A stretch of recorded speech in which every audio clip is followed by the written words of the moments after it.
we'll have Suzanne Blankenship read the next part on the bylaws, or on the agenda. I make a motion that they be accepted in the minutes. Anyone want to second it? It's second. It's been passed. All in favor? All in favor? Aye. No. Right. No. Yes, just Hi, good afternoon. Can everybody hear me? This thing on? Yeah, Speak you right have into to, this thing. has Is to it on be there? straight in front of your face. Straight. Yes. There's a mute button and a wrong button. Can you hear me now? It has to be up in front. Speak. To your lips, right in the middle. Now, can you hear me? Okay, boy, that thing's very particular.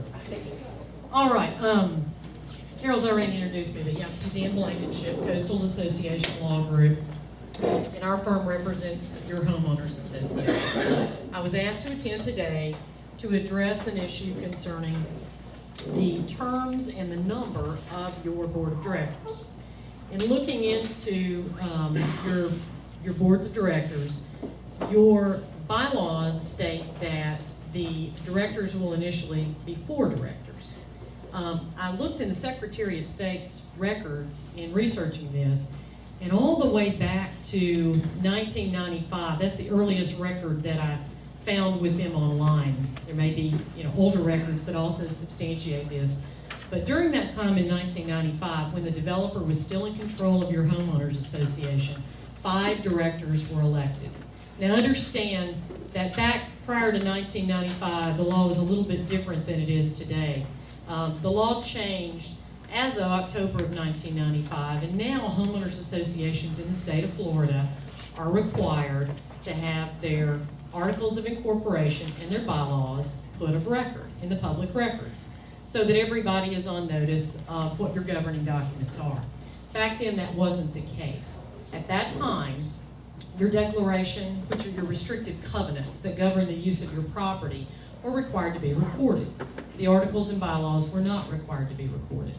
I tell you this because at some point after the original bylaws were developed, and the date that we have on those, I believe, was December of 1990, at some point between then and 1995, the developer who had control of the board, who had his appointees on the board, expanded your board of directors to 5.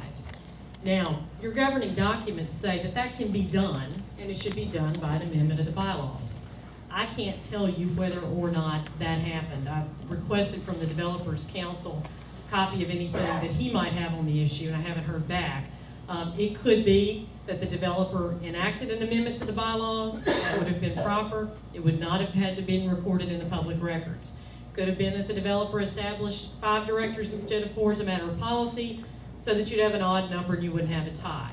So what I'm going to recommend today, because it's been the long-standing practice of the association for at least 16 years, if not 20, to have 5 directors, what I'm going to recommend to the board of directors is simply that you do an amendment to your bylaws to memorialize this. I represent a number of homeowners associations and condominium associations all throughout the Florida Panhandle. That's all that I do. And I find that in disputes like this, deal with the issue. And there's a very easy way to deal with this issue, and that's to amend the bylaws. So what I'm going to recommend to the board of directors today is I'm going to recommend that it adopt an amendment to the bylaws. And the amendment that I recommend will say that the affairs of the association shall be managed by a board of 5 directors who must be members of the association. Previously, you didn't have to be because the developer wanted his appointees on the board. We'll change that, so it's only your membership. And at the 2011 annual meeting, the members, I'm going to recommend, pursuant to this bylaw, will elect 4 directors. The way that your elections have transpired over the years, it can be difficult sometimes to piece together how the terms were served. Ms. Wilson's term, I don't find it at all in question. And regardless, your board of directors does not have the authority to divest anybody of a term. You have 5 elected directors and they are there. What I'm going to recommend to them, though, is that they adopt these bylaws today. And Ms. Wilson's term, I find, has 1 year left on it. So Ms. Wilson would serve until 2012 under this bylaw. At your upcoming annual meeting in a couple of weeks, I'll recommend per this bylaw that you elect 4 directors, and you set it up in staggered terms. And so you would elect basically the 2 highest vote getters would serve a 3-year term.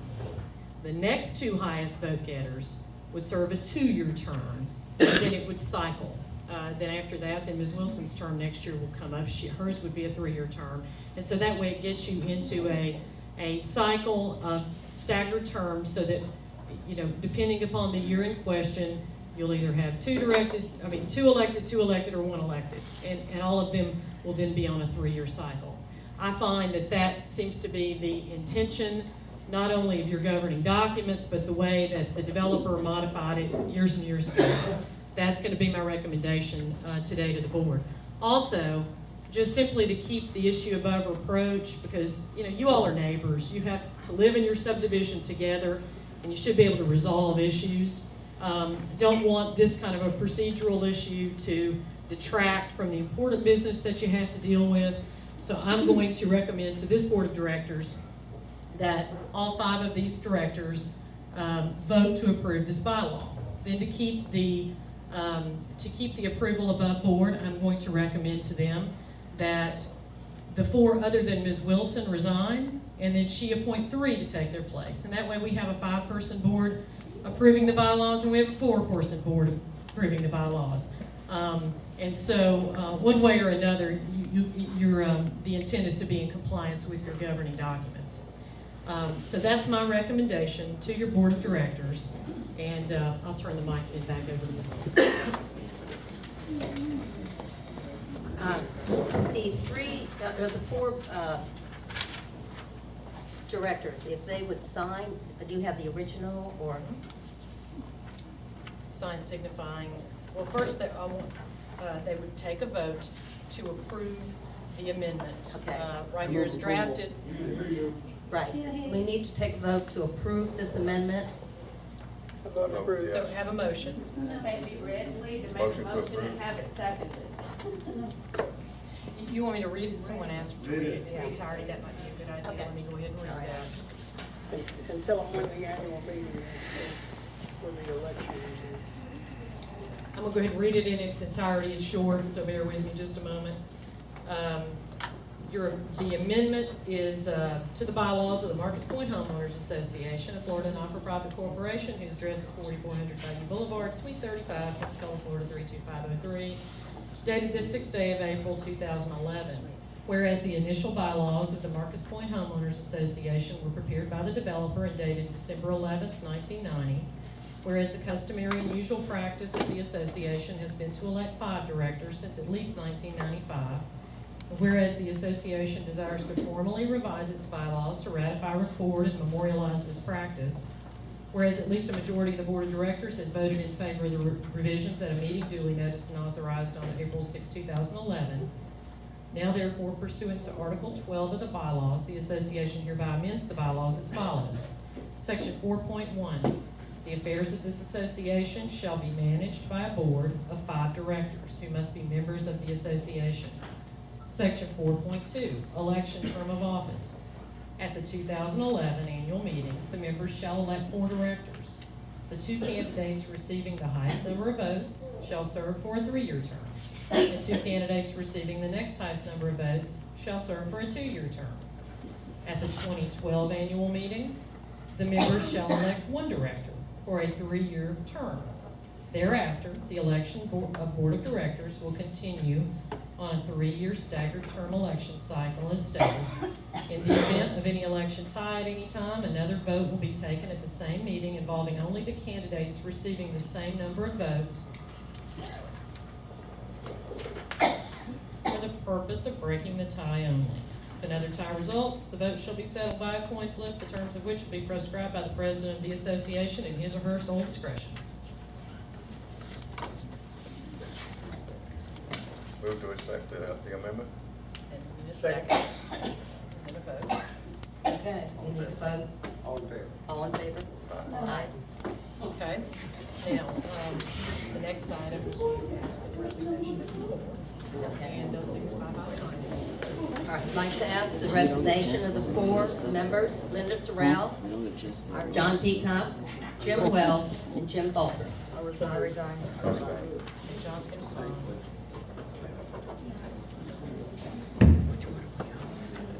Pass that down. Hey, Carol, Mitch is, They were all illegally elected in last year anyway, so how can they do anything? Anything they do is illegal. he was. Really, he was. It's amazing, yes.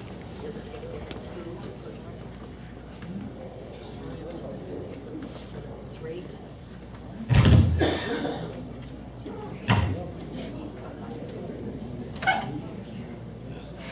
All right, So now, 3 have resigned, and so now Carol, you need to appoint 3 to take their place for purposes of just this meeting until the next election. just until we have our next annual meeting, until we elect the directors, I would like to appoint John Peacock, Linda Sorrell, and Jim Wells.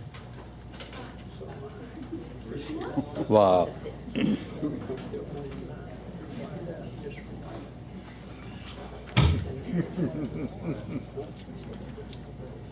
Just a vote on this bylaw. So I'm going to sit up there.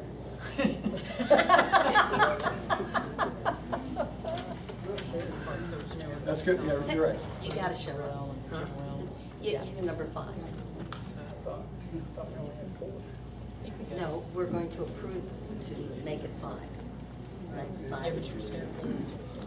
Right. Yeah, he Yeah, will. we don't have to All right, so you want to announce now who you've appointed. Okay, I have appointed John Peacock, Linda Sorrell, and Jim Wells. All right. And at the next meeting, we will elect 4 new members. Now have these 4 make a motion to adopt, somebody make a motion to adopt the bylaws. I make a motion to adopt the new bylaw. Second. John second. Now take a vote. Take a All in vote, all in favor? Aye. Okay, now, let me, No. let me speak to you. Also, as part of this resolution will be placed in the association's official records.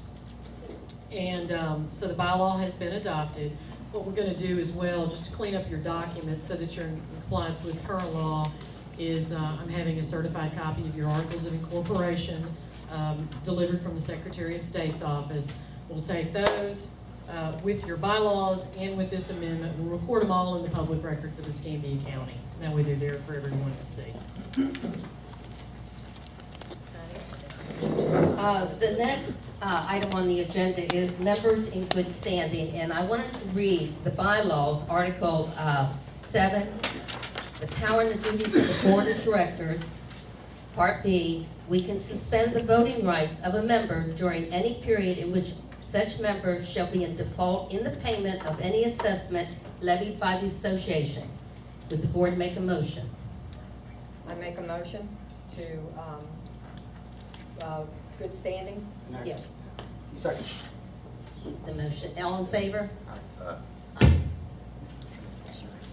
Aye. Nominating committee? Carol, can you hold up just a Sure. moment?